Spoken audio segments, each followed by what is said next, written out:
क्या करेगा प्यार वो ईमान से,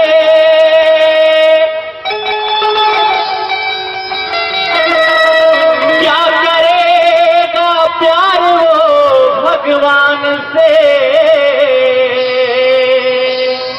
जो जन्म लेकर गोद में इंसान की करना पाया प्यार जो इंसान से। किसी शायर ने लिखा, प्यार जिंदगी का है धन साथियों, प्यार जिंदगी का है धन साथियों, प्यार बांट कर जीत लो सबका मन साथियों।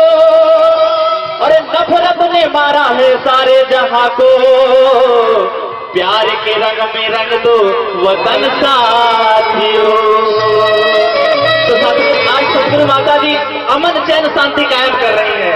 साथियों जी, इस बात के आप सभी गवाह हैं। तो दास चाहेगा इस भजन में आप सभी ने साथ देना है, सबने मिलजुल के साथियों जी भजन बोलना है। कांपे ना थर थर ये धरती ओ, क्यों साथियों, क्योंकि समय का सदगुरु आ गया।